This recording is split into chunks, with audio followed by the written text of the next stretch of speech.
So, I bet you guys never thought I would finish that cape, did you? But it's right back there. So, proof, I did. So, I said I was going to do Vogue 9288. I did view B right here, the medium length one with the belt. Here it is. I will toss in some pictures of me wearing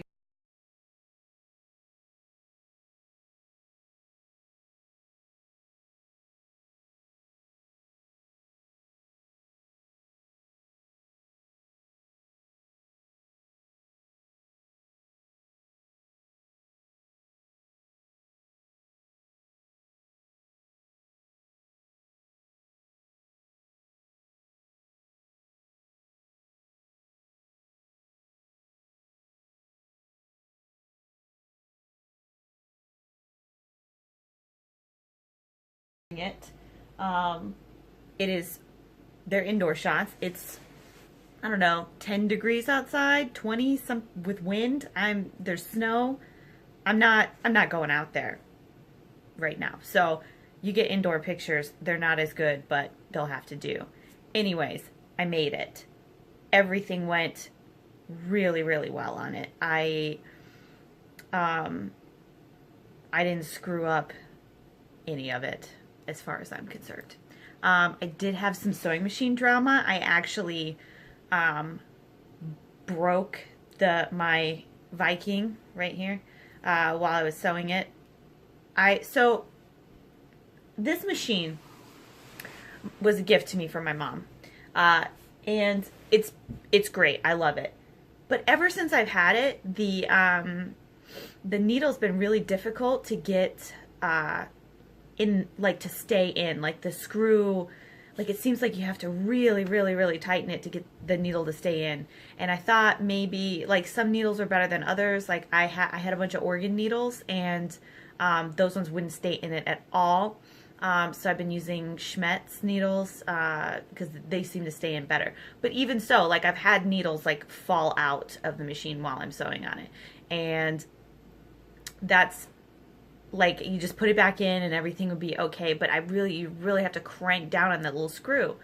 So I'm going along, doing some edge stitching, and the needle got pulled out and bent. I bent it as well. So I went to go put a new needle in, and I checked it out and made sure everything looked okay. Go to put the new needle in, and it won't tighten at all. Like, the screw just keeps going and going and going and going. So I was like, well, that's it. There goes my sewing day. So I was gonna break out my old Kenmore that my mom also gave me, which was her old machine, and I mean, it's a good machine. Like, it works. I use it when I make jeans and stuff as a top stitching machine, just set up to do only top stitching. But I think my heart just wasn't in it after that happened. So I didn't do much that day. I took it in as soon as I could. Of course, it was like New Year's, so, you know, I had to wait a few days, and I took it. And I have a local repair shop out here. If you're ever in Southern Maryland, I'll let you know who it is, or you can just Google it, whatever. Yeah, so it's like this guy, right? And I've been in there before to buy feet for this, because of course this brand, you can only buy that brand feet, and they're $1 million per foot. Anyways, so I go in there, and he was like, "Oh, I'll just get this fixed right away." Hey, great, right? I thought I was going to have to leave it there for like a week and then go pick it up, and I just thought I would be out of commission. But he, on the spot, was like, "I have a good idea of what's wrong with this." And he did give me a little bit of a hard time. When he was asking me what happened, he was like, "You should have brought this into me a long time ago." And I was like, okay. Yeah, I mean, he's not wrong. Sure, okay. I don't need a friendly guy. I need a guy who will fix my thing, right? So I don't care, right? And so while he's like fixing it, the phone rang in his shop, and he answered it, and it was clearly someone trying to check on their machine that they had brought in. And he just picked up the phone, listen to what they had to say for a second. It was like, I don't know how you think I'm going to work on this when you just keep calling me all the time. I can't do anything if I'm always on the phone with you. And then he said goodbye, and I was like, wow. So he's not a mean guy. I just think maybe he doesn't understand customer service that well. And he's right. I mean, if he has to answer the phone all the time, you can't fix your machine. But maybe he shouldn't say that out loud in public. I thought it was hilarious, but I might have felt differently if I was the person on the phone.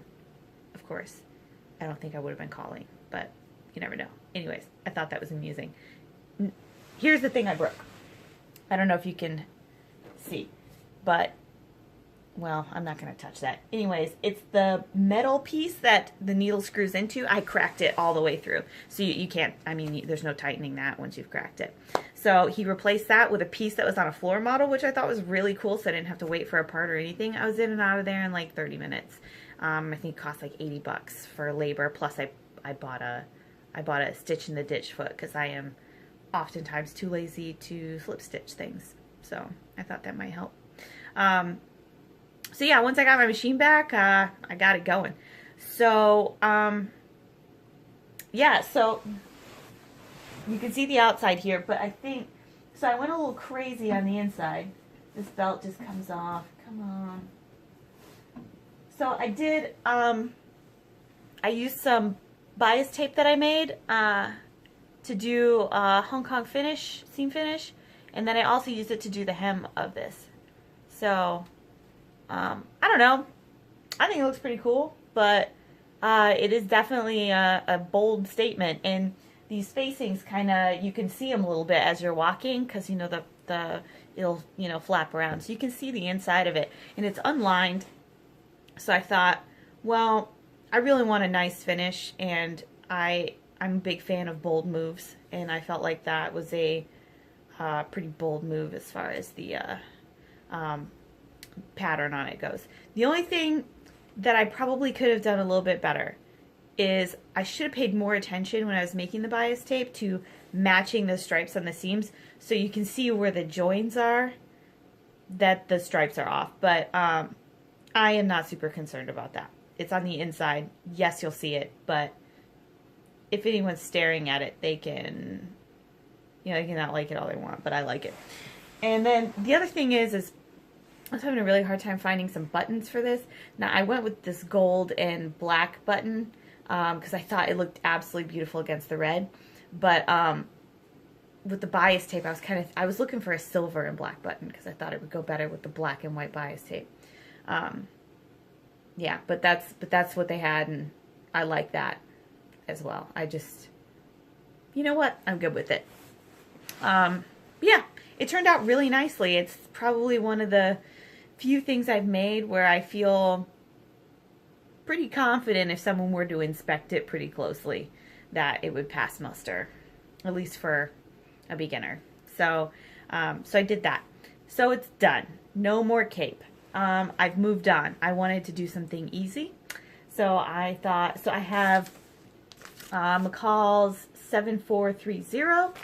I am going to make, what am I making? I'm making View C, but with the turtleneck from View D, or A, however you want to look at it. Turtleneck version of View C. And I think I'm actually not going to make the dress. I think I'm going to cut it off and make it a longish, just turtleneck top, because I just don't see me wearing a whole lot of things like this. Like I think I've mentioned before that I don't actually get to wear clothes that often, like, you know, regular clothes that often. I wear a uniform to work, and I'm not really going anywhere during the day. I work midnight, so a lot of stuff is closed by the time I get up. So really I have like one day a week where I wear clothes, and a lot of it's just to the grocery store. So a turtleneck would feel pretty nice right about now. A turtleneck dress would be super cool, and I would totally wear it, and I would like to have a place to wear it too. I just don't usually. So we'll go with the top. That's why I make a lot of tops and pants. Anyways, dresses are for the summer because you can just throw those on and go anywhere. But this, like, I have to think about, you know, you get it. So I'm going to make it out of this black, I have a black ponte and this raspberry ponte. and I think it'll look pretty cool. So so that's what those are, and then I'm gonna do the body in the, well, maybe I need to think about that. What do you guys think? The body section in the, let's see, look closer. See, there's one small section. I was thinking about maybe doing that in the pink and the rest of it on the side panels in black. It might be more slimming that way, but I don't know. I'm open to suggestion, but I think that's what I'm going to go with if no one responds. So that pattern is back there on my chalkboard. I've already made the adjustments that I think that I'll need and cut it out. So I cut out a size 14. I added 4 inches to the waist, and I added 6 inches to the hip. This is based on Nancy Ziemann's method for choosing your size and adjusting it. So I did pivot and slide. And the 14 I cut out is based on my shoulders. So, yeah, so I could have added 2 inches to the bust, but I didn't. I thought it would be a little bit complicated because it has a front yoke, and I just didn't feel like screwing around with it. I feel like I could probably just do a smaller seam allowance there and call it a day. It was, once you spread it out between all of the panels, because there's actually 8 panels, that's only a 1/4 inch added to each panel, so I could easily fix that by trimming off some seam allowance there. So that is on deck. Also, I have things everywhere. I did, after I finished that cape, there was red fuzz everywhere from the fabric, so I have a little mini vac that I really like for this, and I usually, if I have a messy project like that, or every so often, I vacuum everything out, and gives you a fresh start. So the other thing I'm probably gonna, before I get sewing or cutting fabric, I'm probably gonna